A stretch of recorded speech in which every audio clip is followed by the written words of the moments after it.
So hello everyone, ये आज के दिन का दूसरा वीडियो है। आज के दिन का पहला वीडियो ये रहा। अगर आपने इस वीडियो को नहीं देखा है, आई बटन पे आपको मैं लिंक प्रोवाइड कर दूंगा एंड इसके साथ ही वीडियो के एंड स्क्रीन में आपको कार्ड मिल जाएगा। सो वहाँ से भी आप जाकर के देख सकते हो। सेकंड थिंग, यहाँ पे 813 सब्सक्राइबर्स हो चुके हैं, 900 सब्सक्राइबर्स का टारगेट है।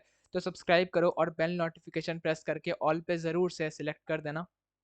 इसके साथ आज के वीडियो में बात करने वाले हैं कमेंट रिक्वेस्ट के बारे में। तो अगर आपको भी ऐसा किसी स्टॉक के बारे में डाउट है कि यार मुझे मेरा ये स्टॉक है एंड इसके बारे में मुझे डाउट है, ये मेरा क्वेश्चन है, जस्ट आप कमेंट कर सकते हो और मैं उसके ऊपर एक सेपरेट वीडियो बना दूंगा। वैसा ही कुछ आज का कमेंट है, मैं आपको दिखाता हूँ। तो इन्होंने कहा है कि मनोरमा इंडस्ट्रीज के 200 स्टॉक्स हैं इनके पास, 1055 और 5x हो सकता है क्या, डिटेल्ड वीडियो बनाओ, इन्होंने कहा है। तो ठीक है। अब सबसे पहले मैं वापस से यहाँ पे आ जाता हूँ एंड ये देख सकते हो मनोरमा इंटरनेशनल, ठीक है। और 1929 है। अब देखो, इन्होंने कुछ स्पेसिफिकली मेंशन नहीं किया है, प्राइस या एट द रेट लगा लेते तो समझ में आ जाता। बट 1055 जो है, मेरे हिसाब से इनका ये बाइंग प्राइस है। तो हाँ, एक अच्छा बाइंग प्राइस है और यहाँ से लगभग आप कह सकते हो डबल हो ही चुका है, क्योंकि लगभग 2000 के आसपास इसका करंट जो मार्केट प्राइस है वो अभी 2000 के आसपास है। तो लगभग डबल हो चुका है, इफ अगर वो उनका मार्केट मतलब बाइंग प्राइस है तो।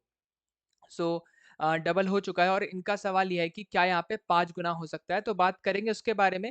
खैर 5 गुना वाली बात नहीं है, पहले तो कंपनी को एनालाइज करना है। इन्होंने बोला हुआ है कि डिटेल वीडियो बनाओ।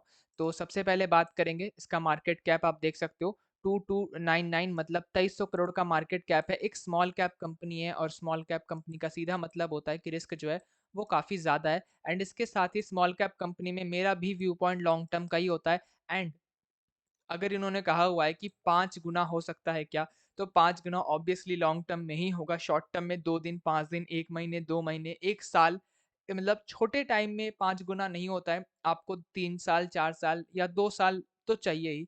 तो ऑब्वियसली इनका भी व्यू पॉइंट लॉन्ग टर्म का है, लेकिन मैं आपको पहले ही डिस्क्लेमर देना चाहूँगा। डिस्क्लेमर है कि रिकमेंडेशन कुछ भी नहीं है, ठीक है। सिर्फ और सिर्फ ये एजुकेशनल पर्पस का वीडियो है और मैं किसी भी तरह का कॉल और टिप रिकमेंडेशन ये सब प्रोवाइड नहीं कर रहा हूँ। सबसे पहले बात करते हैं इसके बिजनेस के बारे में, समझते हैं इसके बिजनेस को थोड़ा सा। थोड़ा इंटरेस्टिंग बिजनेस है, आपको मैं ज़्यादा कॉम्प्लेक्स नहीं करूँगा, ईजिली समझा दूंगा, टेंशन मत लेना। तो कंपनी क्या करती है, speciality fats and butter made of exotic seeds and nuts, ठीक है। कंपनी क्या बनाती है, स्पेशलिटी फैट्स एंड बटर बनाती है। तो इससे आपको कुछ खास समझ में नहीं आया होगा, मैं आगे बढ़ूंगा, मार्केट पोजीशन के बारे में बात करते हैं। सॉरी। तो अब company is the world's exclusive producer of mango based cocoa butter equivalent. अब ये क्या होता है, तो देखो सिंपल लॉजिक। जो भी आप चॉकलेट केक, ठीक है, चॉकलेट केक समझ लो, सी के लिख देता हूँ, चॉकलेट केक या फिर चॉकलेट्स, ठीक है। और इसके साथ जो भी चॉकलेट वाले प्रोडक्ट्स होते हैं, ठीक है, उसमें जो है यूज होता है कोकोआ बटर, ठीक है। ये होता है एक चीज आपको पता होगा, कोकोआ एक तरह का फ्रूट होता है और उससे जो बटर बनता है वो कोकोआ बटर होता है, ठीक है। तो वो यूज होता है चॉकलेट केक्स में, ठीक है। आई थिंक चॉकलेट केक्स का मैं के क्यों नहीं लिखा मैंने, ओके। सो चॉकलेट केक सीसी, ठीक है। और उसके बाद चॉकलेट्स, नॉर्मल जो चॉकलेट्स होते हैं, ठीक है, और भी चॉकलेट रिलेटेड जो भी चीजें बनती हैं, ठीक है, उनमें कोकोआ बटर का यूज होता है, ओके। अब ये कोकोआ बटर जो है बहुत एक्सपेंसिव होता है, प्लस इसमें बहुत सारी और भी प्रॉब्लम्स आती है। मतलब अगेन वीडियो इस बात पे नहीं है कि क्या क्या प्रॉब्लम्स आती है, लेकिन हाँ, जैसे वो बहुत एक्सपेंसिव होता है, ठीक है, उसको मैन्युफैक्चर करने में भी प्रॉब्लम्स आती है, ठीक है, और बहुत सारी चीज़ें हैं, ठीक है, बहुत सारी प्रॉब्लम्स है कोकोआ बटर को बनाने से रिलेटेड। इसी वजह से ओवरऑल ओवरऑल उसका प्राइस काफ़ी ज़्यादा हो जाता है। क्यों? क्योंकि बहुत सारी प्रॉब्लम्स होती है बनाने में, ठीक है, शायद परमिशंस का भी कुछ इशू होता है। लेकिन जो भी है, एट द एंड आपको ये समझना है, बहुत एक्सपेंसिव हो जाता है एंड बहुत ज़्यादा प्रॉब्लम्स भी होते हैं साथ में। तो इसी वजह से इसका एक रिप्लेसमेंट खोजा गया और वो रिप्लेसमेंट क्या है, कोकोआ बटर इक्विवेलेंट, मतलब कोकोआ बटर जैसा ही। मतलब अगेन, अगर आप जैगरी जानते होगे, गुड़, ठीक है, उसका इक्विवेलेंट क्या होता है, चीनी होता है, ठीक है। और उसी तरह से बहुत चीजें होती है, ठीक है। अगर यहाँ पे आप कोई एक चीज़ बना रहे हो तो उसका इक्विवेलेंट कोई और एक सब्सटेंस होगा, उसको आप यूज़ कर सकते हो, ठीक है। जैसे मैंने चीनी और गुड़ का एग्जांपल दिया। तो उसी तरह से जो कोकोआ बटर है, क्योंकि ये बहुत मतलब बहुत प्रॉब्लम्स होती है इसको बनाने में, बहुत एक्सपेंसिव होता है, इसी वजह से इसका एक इक्विवेलेंट बनाया गया, ठीक है। और ये कंपनी उसी चीज़ को बनाती है, ठीक है, कोकोआ बटर के इक्विवेलेंट को बनाती है। और वो किसके बेस होता है, जैसे मैंगो बेस्ड हो गया, ठीक है? जैसे ये मैंने बताया ना एक्सोटिक नट्स एंड सीड्स को यूज़ करती है, तो एक mango based cocoa butter equivalent हो गया जिसको हम सीबीई कहते हैं, ठीक है? उसके बाद साल बेस्ड, अब साल क्या होता है? एक साल का पेड़ होता है, तो वही पेड़ वाली बात हो रही है, ठीक है? उसी के नट्स और सीड से कुछ होता है, तो साल बेस्ड होता है। देन सिया बेस्ड, ये भी एक तरह का ट्री होता है। देन मैंगो मैंने आपको बताया ही, ठीक है? तो ये सब जो होते हैं, इस तरह से जो है स्पेशलिटी फैट्स, इन सब चीज़ों से फैट्स एंड बटर बनाया जाता है। और वेरियस सर्टिफिकेशंस देखो ऑब्वियसली इक्विवेलेंट है, और इसमें भी देखो कितने सर्टिफिकेशंस लगते हैं इसको, ठीक है? तो देखो वेरियस सर्टिफिकेशंस है, साथ में जो है यहाँ पे स्टार एक्सपोर्ट हाउस रिकॉग्नाइज्ड है, और इज अ मेंबर ऑफ, ये कितने कितने जगह के ये मेंबर्स है, SEA, UNGC, ये सब आप देख सकते हो, ठीक है? तो हाँ, सर्टिफिकेशंस इसमें भी लगते हैं एंड कंपनी के पास है ऑब्वियसली। और जो इसका मेन कोर था, बिजनेस मॉडल था, वो मैंने आपको बता दिया, वो चीज़ जो इसका कोर बिजनेस मॉडल था, कि यहाँ पे अगेन छोटा सा summary, cocoa butter is very expensive, plus बहुत सारी प्रॉब्लम्स होती है उसको बनाने में या फिर उसको लाने में, बहुत सारी चीज़ें होती है। इसी वजह से यहाँ पे उसका एक इक्विवेलेंट बनाया गया ताकि कोकोआ बटर के जगह पे उसे यूज़ किया जा सके, क्योंकि एट द एंड मेरे को चॉकलेट केक चाहिए, ठीक है? मेरे को चॉकलेट केक चाहिए, मेरे को उसमें चॉकलेट केक में जैसा मुझे फ्लेवरिंग लगता है कोकोआ बटर का, वैसा ही मुझे चाहिए। तो उसके लिए कोकोआ बटर को ना यूज़ करके उसका एक इक्विवेलेंट यूज़ किया गया, जो कि कंपैरेटिवली सस्ता होता है, प्रॉब्लम्स बहुत सारे नहीं होते हैं, मतलब प्रॉब्लम्स ही नहीं होते हैं। तो इससे जो है ये काफ़ी ईज़ी हो जाता है, ईज़ी टू यूज़ बन जाता है एक तरह से, और इसी वजह से इसको बनाया गया है, एंड ये कंपनी उसी चीज़ को बनाती है। प्रोडक्ट के बारे में बात करें तो मैंने जैसे बताया आपको, ठीक है? कंपनी इंक्लूड करती है mango butter, mango olein, mango स्टीन, मतलब यही सब अलग-अलग नाम है, ठीक है? मतलब फ्लेवरिंग्स आप जस्ट कह सकते हो, ठीक है? थोड़ा बहुत। लेकिन हाँ, वो एट द एंड वो कोकोआ बटर ही होता है, ठीक है? आगे अगर आप यहाँ पे देखोगे, तो अब हाँ, एक और चीज़ है, कोकोआ बटर कहाँ यूज़ होता है? मैंने बताया चॉकलेट रिलेटेड जो भी चीज़ें होती है, चॉकलेट रिलेटेड, ठीक है? तो अब यहाँ पे चॉकलेट्स आपको पता होगा यार, चॉकलेट रिलेटेड कॉस्मेटिक्स भी कुछ होती है, एंड नहीं भी होती है, ठीक है? बहुत सारी कॉस्मेटिक्स नहीं भी होती है, लेकिन उसमें भी आपको जो है कॉस्मेटिक्स में भी कोकोआ बटर का यूज़ होता हुआ दिख जाएगा। जैसे अब देखो, चॉकलेट, फूड एंड कन्फेक्शनरी, अब मान लो चॉकलेट आइसक्रीम है, तो उसमें भी यूज़ होगा, चॉकलेट केक है, उसमें भी यूज़ होगा, चॉकलेट कोई चॉकलेट बार है ऐसे, ठीक है? जो ऐसे होता है ना, मैं नाम नहीं ले रहा बस, तो इसमें भी यूज़ होगा, ठीक है? तो वैसे चॉकलेट्स में 80% एंड कॉस्मेटिक्स में 20%, मतलब ये कंपनी जो कोकोआ बटर बनाती है, उसमें चॉकलेट एंड चॉकलेट कन्फेक्शनरीज़, फूड कन्फेक्शनरीज़ जो चीज़ें होती है, उससे आता है 80%, ठीक है? मतलब मेजरली वहीं पे है, कॉस्मेटिक्स 20% है। बात करें अगर यहाँ पे ज्योग्राफिकल स्प्लिट की, तो रेवेन्यू जो है डोमेस्टिक बेसिस पे 62% जो है डोमेस्टिक, 62% इंटरनेशनल, 38%, मतलब कंपनी जो है कोकोआ बटर वो बाहर भी एक्सपोर्ट करती है, और अच्छा खासा रेवेन्यू 38% का रेवेन्यू बाहर से आता है। लेकिन पहले फिनेंशियल ईयर 22 का ये हालत है, फिनेंशियल ईयर 23 का डेटा हमारे पास नहीं है, 2 का डेटा है 22 का, और फिनेंशियल ईयर 21 में जो है जस्ट इसका अपोजिट था, ज़्यादा एक्सपोर्ट होता था 64%, एंड 36% जो है यहीं पे रहता था, ठीक है? मतलब डोमेस्टिक। एक चीज़ मैं आपको यहाँ पे और प्लस में ऐड करना चाहूँगा, कि यहाँ पे ये चीज़ जो इंक्रीज़ हो रहा है, ये एक अच्छी बात है, और ये और भी इंक्रीज़ होगा। इसका कारण क्या है? देखो, सबसे पहली बात तो एक्सक्लूसिव कंपनी है, मार्केट लीडर है, पहली बात ये हो गई। किसमें मार्केट लीडर है? Chocolate sorry, cocoa butter equivalent, CBE में मार्केट लीडर है, ठीक है? एक बढ़िया बात हो गई। दूसरी सॉरी, दूसरी मस्त बात क्या है? दूसरी अच्छी बात ये है कि यहाँ पे चॉकलेट कंज़म्पशन जो है, जैसे मैं बात करता हूँ ना कि यार जो फुटवियर का जो कंज़म्पशन है, ठीक है? या फिर जो बहुत चीज़ों का कंज़म्पशन होता है, उसको देखना होता है। तो इंडिया में जो चॉकलेट कंज़म्पशन है, वो काफ़ी कम है, एंड अगर आप बाहर के कंट्रीज़ को देखोगे, और अगर आप ओवरऑल वर्ल्ड का, ग्लोब का एवरेज भी देखोगे, उससे भी बहुत कम है, ठीक है? तो इंडिया का चॉकलेट कंज़म्पशन बढ़ेगा जैसे-जैसे वेस्टर्नाइज़ेशन होता है। काफ़ी बार सुना भी होगा यार आपने कि वेस्टर्न कल्चर की तरफ हम जा रहे होते हैं, ठीक है? जैसे पहले आपको पता होगा दाल, रोटी रोटी, दाल, चावल, ऐसे ये सब चलता था, ठीक है? अब जो है हम पिज़्ज़ा, बर्गर्स की तरफ शिफ्ट हो रहे हैं, ठीक है? उसके साथ हम और भी चीज़ें, सैंडविच, ये वो, फ्राइज़-व्राइज़, ये सब की तरफ शिफ्ट हो रहे हैं। धीरे-धीरे वैसे ही हम चॉकलेट्स की तरफ भी ज़्यादा शिफ्ट होंगे, ठीक है? धीरे-धीरे होगा, तो जैसे-जैसे हम चॉकलेट की तरफ शिफ्ट होंगे, वैसे-वैसे यहाँ और भी चॉकलेट की कंपनीज़ खुलेंगी, ये वो होगा, ठीक है? उसके साथ क्या होगा, कोकोआ बटर जो कोकोआ बटर का जो इक्विवेलेंट है, उसका यूज़ बढ़ेगा। तो येस, ग्रोइंग मार्केट है, ठीक है? तो मैंने बता दिया जस्ट, ठीक है? बाकी हाँ, ऑब्वियसली ये भी पॉइंट आपको याद रखना है कि ऑब्वियसली और भी कंपनीज़ खुल सकती है, ठीक है? जो कोकोआ बटर ये जो इक्विवेलेंट है वो बनाती हो, ठीक है?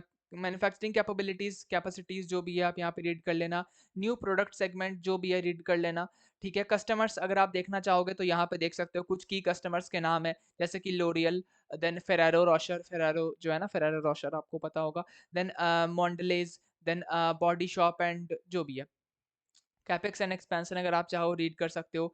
Preferential issue migration to main board, पहले ये एसएमई में था, अब मुझे क्वेश्चन आया था कि एसएमई से मेन बोर्ड में ये गया कि नहीं गया।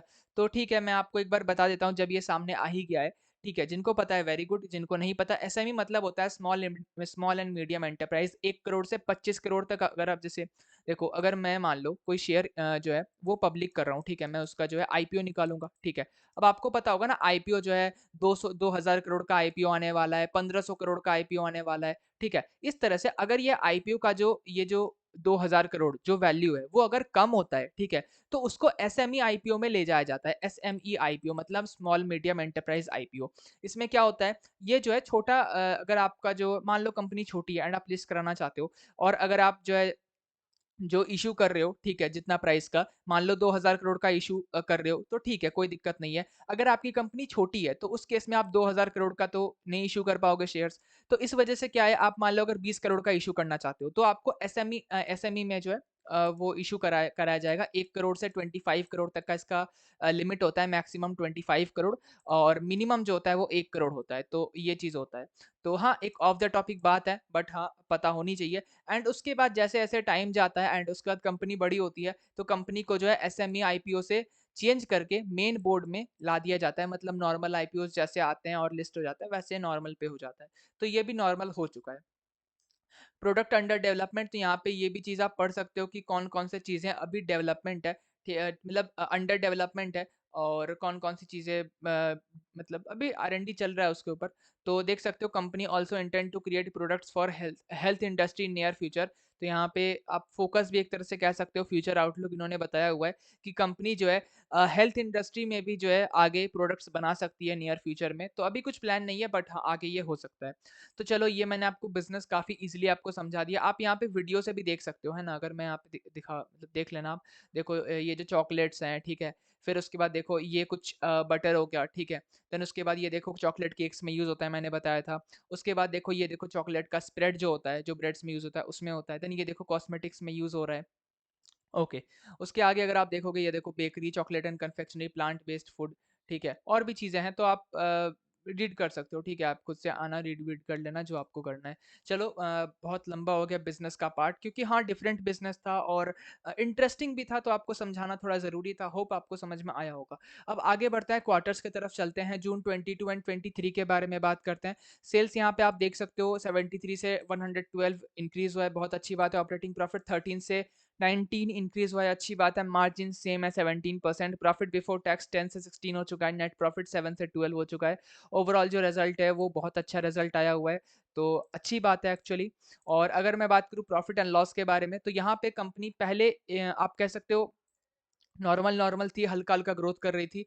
उसके बाद जो कोरोना के बाद जो जंप आया, आप अगर देखोगे तो 2019 से ही एक्चुअली जो यहाँ पे एक बार में ये चला, तो कंसिस्टेंट है, प्लस अच्छा जंप है। अगर आप देखोगे 102, फिर 188, फिर 203, फिर 279, 351, 389, तो हाँ अच्छा ग्रोथ है। एंड प्रॉफिट्स में भी वही देखोगे, अगर आप पहले के 6-7 साल, ठीक है, यहाँ पे 6 साल 0 और 1 करोड़ के प्रॉफिट में था। फिर यहाँ पे 10, 19, 23, फिर यहाँ पे 15 हुआ। थोड़ा सा ऑब्वियसली यहाँ पे जो मार्जिन है वो गिर गया, और उसके बाद यहाँ पे 15 के बाद फिर रिकवर होकर 24, 30, 35 तो चल रहा है। लेकिन हाँ, इसमें जो है मार्जिन इसका कम हो चुका है। पहले इसका मार्जिन थोड़ा ज़्यादा हुआ करता था, 23-28% बीच में हुआ था, बट उसके बाद कम हो चुका है। लेकिन हाँ, उससे पहले मार्जिन बहुत कम हुआ करता था।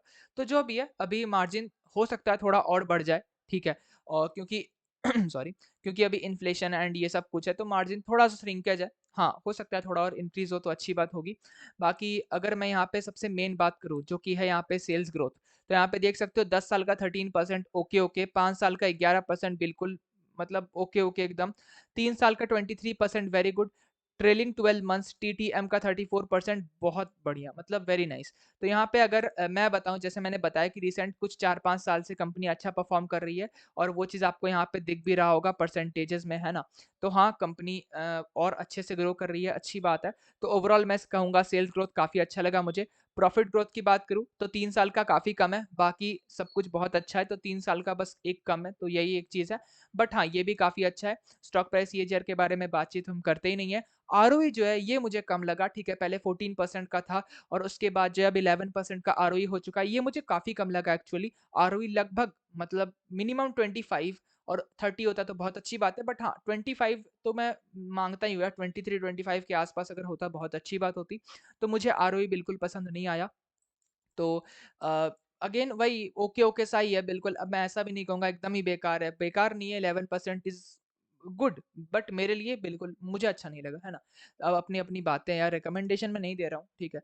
और बैलेंस शीट के बारे में बात करते हैं। रिजर्व्स देख सकते हो, पहले नॉर्मल सा था, उसके बाद जैसे कंपनी ने सेल्स ग्रोथ किया वैसे कंपनी ने रिजर्व भी रखा हुआ है, अच्छी बात है। और देख सकते हो यहाँ पे रिजर्व्स काफ़ी अच्छे से इन्होंने इंक्रीज किया हुआ है, 286 करोड़ के रिजर्व्स हैं। बोरिंग्स की बात करें, 110 करोड़ की बोरिंग्स है, परफेक्टली फाइन, कोई दिक्कत नहीं है, बोरिंग्स बिल्कुल मेंटेन्ड है। उसमें भी लॉन्ग टर्म बोरिंग इन्होंने कम रखा हुआ है, बहुत कम, एंड शॉर्ट टर्म बोरिंग थोड़ा ज़्यादा रखा हुआ है कंपेरेटिवली लॉन्ग टर्म बोरिंग से।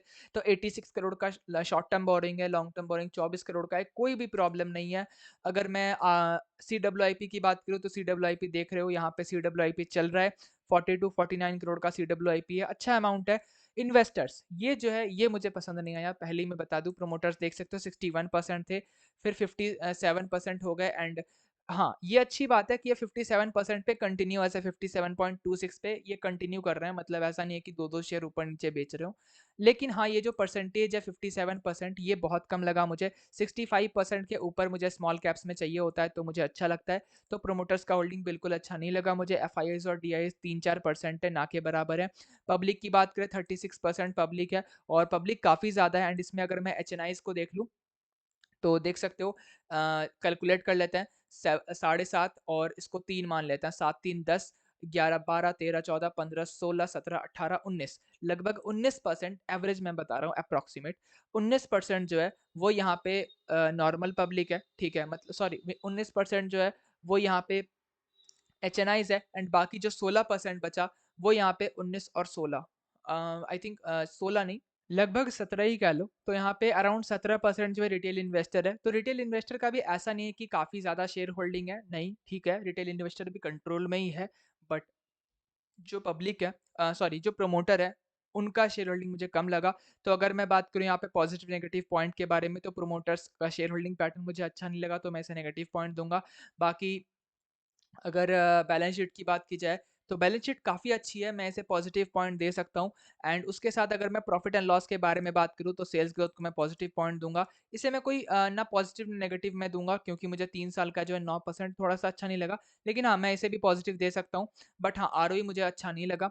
तो मैंने बता दिया कि पॉजिटिव नेगेटिव पॉइंट क्या क्या है मेरे लिए। आगे बढ़ते हैं, एंड यहाँ पे आ चुका है इसका चार्ट। अब देखो यार, अगर आपका व्यू पॉइंट 5x का है, ठीक है, तो अब ऑब्वियसली यार मैं तो ये नहीं कह सकता ये 5x होगा या 4x होगा या 10x होगा, ठीक है, ये चीज़ मैं आपको नहीं बता सकता, क्योंकि ऑब्वियसली एक तो रिकमेंडेशन मैं आपको दे नहीं सकता, ठीक है। अगर इन केस मैं कह देता हूँ यहाँ से ये चलो अप्रॉक्स नंबर लेते हैं, यहाँ से ये 100x हो जाएगा, ठीक है, 100 गुना हो जाएगा। तो आपको लगेगा यार यहाँ से ये 100 गुना हो सकता है, चलो यार चलो ले लेते हैं, ले लेते हैं, तो एक रिकमेंडेशन टाइप का लगता है। तो इसीलिए मैंने 100x बोला, ठीक है। देखो यार, मैं ये चीज़ आपको नहीं बताऊंगा कि यहाँ पे क्या हो सकता है क्या नहीं हो सकता है, मुझे क्या लगता है इसमें मैं आपको ये भी नहीं बताऊंगा। बट हाँ, यहाँ पे नंबर्स काफ़ी अच्छे लगे मुझे, जो परसेंटेजेस है, जो ग्रोथ है, वो मुझे काफ़ी अच्छा लगा। आर इसका एक अच्छा नहीं है, और शेयर होल्डिंग पैटर्न इसका अच्छा नहीं है। शेयर होल्डिंग पैटर्न फिर भी एक सेकेंडरी चीज़ है, जो तो मैं उससे थोड़ा सा हटा भी सकता हूँ। बट आर मुझे यहाँ पे अच्छा नहीं लगा। और बाकी ग्रोथ है तो ठीक है, कोई दिक्कत नहीं है। बट हाँ, आरओई निकलेगा तो और भी अच्छा होगा, प्रॉफिटेबिलिटी थोड़ी मज़ा आएगा और प्रॉफिटेबिलिटी में। खैर, जो भी है। और बाकी ऑल टाइम हाई पे है, तो टेक्निकल्स के बारे में कुछ खास बात करना है नहीं। तो ऑब्वियसली मुझे तो अच्छा लगा, मेरा व्यू पॉइंट है, रिकमेंडेशन मैं आपको नहीं दे रहा हूँ, किसी भी तरह का buy sell call tip recommendation नहीं है। मैं अपनी बात बता रहा हूँ, मुझे अच्छा लगा। एंड अगेन पता नहीं, अब मैं ये नहीं बताने वाला हूँ कि आगे मैं क्या करने वाला हूँ, क्या नहीं। चलो इसी यहीं पे एंड करते हैं वीडियो को। एंड हाँ, ऑब्वियसली मैंने ये 5x हो सकता है क्या, ये इसका आंसर मैंने नहीं दिया हुआ है, बट हाँ, डिटेल वीडियो मैंने बना दिया हुआ है। एंड चलो एंड करते हैं वीडियो को। अगर अच्छा लगा तो लाइक, शेयर, सब्सक्राइब कर लेना। जय Hind and thanks for watching.